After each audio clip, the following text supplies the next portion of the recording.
আল্লাহ আমাদের বানিয়েছেন, পৃথিবীতে পাঠিয়েছেন, এখানে আমাদের প্রয়োজনটা কি, আমাদের এই অস্তিত্বের উদ্দেশ্যটা কি? আল্লাহ এর উত্তরে বলেছেন সূরা মুলক অধ্যায় নম্বর 67 আয়াত নম্বর 2। আল্লাহ বলেছেন আল্লাযী খালাকাল মাউতা ওয়াল হায়াতা, যে আল্লাহ সৃষ্টি করেছেন মৃত্যু ও জীবন পরীক্ষার জন্য। কে তোমাদের মধ্যে কর্মে উত্তম? আল্লাহ সৃষ্টি করেছেন জীবন ও মৃত্যু পরীক্ষার জন্য। কে তোমাদের মধ্যে কর্মে উত্তম? আল্লাহ পবিত্র কোরআনে বলেছেন সূরা আলে ইমরান অধ্যায় নম্বর 3 আয়াত 185। আল্লাহ বলেছেন কুল্লু নাফসিন যায়কাতুল মউত, প্রত্যেক জীব মৃত্যুর স্বাদ গ্রহণ করবে, আর চূড়ান্ত বিচার হবে রোজ কিয়ামতের দিনে। যাকে সেদিন দোজখ থেকে রক্ষা করা হবে আর বেহেশতে দাখিল করা হবে, সেই পৃথিবীর উদ্দেশ্য অর্জনে সফল কাম। কারণ এই পার্থিব জীবন ছলনাময় ভোগ ব্যতীত আর কিছুই নয়। তার মানে এই পৃথিবীতে আমাদের ইহকাল, এটা পরকালের জন্য একটা পরীক্ষা।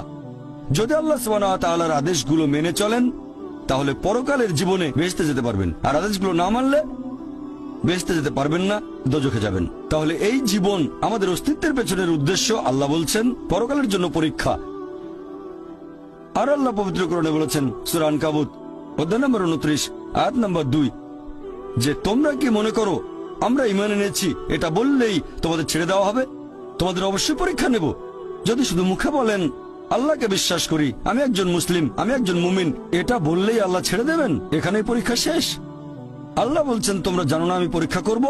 শুধু বললেন আমি একজন মুসলিম, শুধু মুখে বললেন আমি বিশ্বাসী, মুখে বললেন আমি আল্লাহর কাছে নিজের ইচ্ছাকে সমর্পণ করি, তাহলে আপনাকে ছেড়ে দেওয়া হবে না। আল্লাহ অবশ্যই পরীক্ষা করবেন। আল্লাহ পবিত্র কোরআনে বলেছেন সূরা বাকারা অধ্যায় নম্বর 2 আয়াত নম্বর 155 আমি অবশ্যই তোমাদের পরীক্ষা করব ক্ষুধার ভয় দিয়ে, জীবন আর ধন সম্পদের ক্ষয়ক্ষতি দিয়ে এবং ফল ও ফসলের ক্ষয়ক্ষতি দিয়ে। আর শুভ সংবাদ দাও তাদের যারা ধৈর্যশীল। আল্লাহ সবাইকে পরীক্ষা করবেন ভয় দিয়ে, ক্ষুধা দিয়ে, জীবন আর ধন সম্পদের ক্ষয়ক্ষতি দিয়ে, ফল ফসলের ক্ষয়ক্ষতি দিয়ে। আল্লাহ অবশ্যই পরীক্ষা করবেন। আর আল্লাহ এক একজনকে এক একভাবে পরীক্ষা করেন। আল্লাহ পবিত্র কোরআনে বলেছেন সূরা আনাম অধ্যায় নম্বর 6 আয়াত নম্বর 165। আল্লাহ বলেছেন যে তিনি কিছু মানুষকে অন্যদের তুলনায় বেশি মর্যাদা দান করেছেন। আল্লাহ সুবহানাহু ওয়া তাআলা কিছু মানুষকে অন্য মানুষদের তুলনায় বেশি মর্যাদা দিয়েছেন। আল্লাহ কোরআনে বলেছেন সূরা নাহল অধ্যায় নম্বর 16 আয়াত নম্বর 71 যে তিনি কিছু মানুষকে অন্য মানুষের তুলনায় শ্রেষ্ঠত্ব দান করেছেন। আল্লাহ এই কথা আবারও বলেছেন সূরা আনাম অধ্যায় নম্বর 6 আয়াত নম্বর 165 যে আল্লাহ সুবহানাহু ওয়া তাআলা কিছু মানুষকে অন্যদের তুলনায় বেশি মর্যাদায় উন্নীত করেছেন, আর তিনি যা দিয়েছেন তার ভিত্তিতেই তোমাদের বিচার করা হবে। এখানে অনেক লোকজন এভাবে প্রশ্ন করে আল্লাহ তাআলা এখানে সুবিচার করবেন কিভাবে? কেউ হয়তো জন্মায় গরিব পরিবারে, আবার কেউ জন্মায় ধনী পরিবারে, কেউ জন্মায় ভালো স্বাস্থ্য নিয়ে, কেউ জন্মায় অসুস্থ হয়ে। এটাই তো অবিচার। আল্লাহ তাআলা সুবিচার করেন না। তিনি এইসব আলাদা মানুষের জন্য আলাদা বিচার করবেন কিভাবে? আমরা জানি যে পার্থিব জীবনে আছে জন্ম আর মৃত্যু, বিভিন্ন অসুখ হতে পারে, কেউ গরিব কেউ ধনী, এই সবই আসলে পরীক্ষা। আর আল্লাহ পবিত্র কোরআনে বলেছেন সূরা আনফাল অধ্যায় নম্বর 8 আয়াত নম্বর 28 আল্লাহ বলেছেন যে অবশ্যই তোমাদের ধন সম্পদ আর সন্তান সন্ততি এগুলো তোমাদের জন্য পরীক্ষা।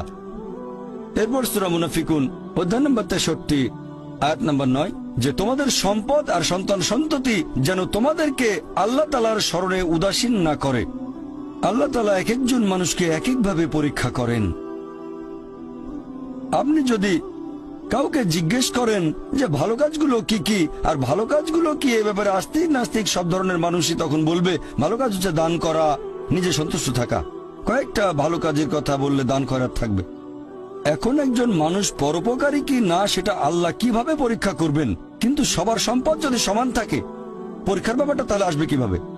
পরীক্ষা তখনই নেওয়া যাবে যখন কেউ হবে ধনী আর কেউ হবে গরিব। তাই আল্লাহ তাআলা এক একজনকে এক একভাবে পরীক্ষা করেন। হয়তো কেউ জন্ম নিয়েছে ধনী পরিবারে, তাই সম্পদ অনেক বেশি, আবার কেউ জন্মায় গরিব হয়ে। তবে যে লোকটা ধনী, ইসলামিক শরিয়া অনুযায়ী ইসলাম ধর্মের একটা স্তম্ভ হচ্ছে যাকাত, যে প্রত্যেক ধনী লোক যাদের সঞ্চয় নিসাব লেভেলের উপরে 85 গ্রাম স্বর্ণ, সে প্রতি হিজরি বছরে সেই সঞ্চয়ের 2.5% জাকাত হিসেবে দান করে দেবে। সেই লোক হতে পারে লাখপতি, হতে পারে কোটিপতি। যদি সে ঠিকমতো জাকাত দেয় তাহলে সে পাবে 5 নম্বর। হয়তো সে পুরো জাকাত দিল না, সামান্য কিছু অংশ দান করলো, যা দেওয়ার কথা তার 20% দিল, যেটা দেওয়া উচিত তার সামান্য অংশ দিল, তাহলে সে ফেল করবে। আবার কেউ হয়তো জাকাতই দেবে না, একেবারে শূন্য। আর গরিব লোককে কোনো জাকাত দিতে হবে না, সেভাবে ফুল নাম্বার।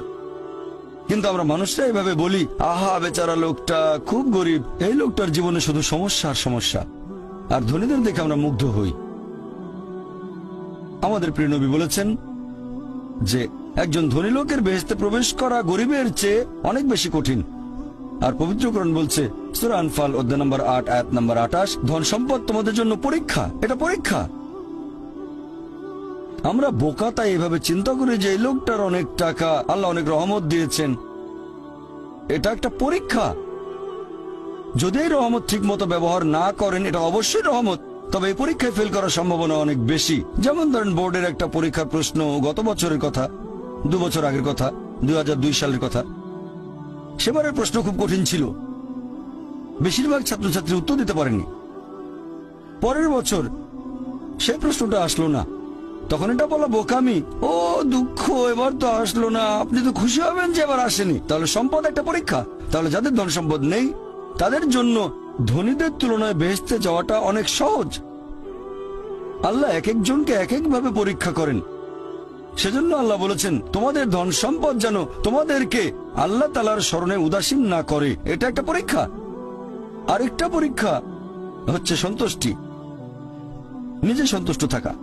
আর আমাদের নবী মুহাম্মদ সাল্লাল্লাহু আলাইহি ওয়াসাল্লাম বলেছেন, এটা আছে সহিহ বুখারীতে খণ্ড নম্বর 8 হাদিস নম্বর 447, নবী বলেছেন যদি কারো কাছে একটা পর্বত সমান স্বর্ণ থাকে, সে এরকম আরেকটা চাই।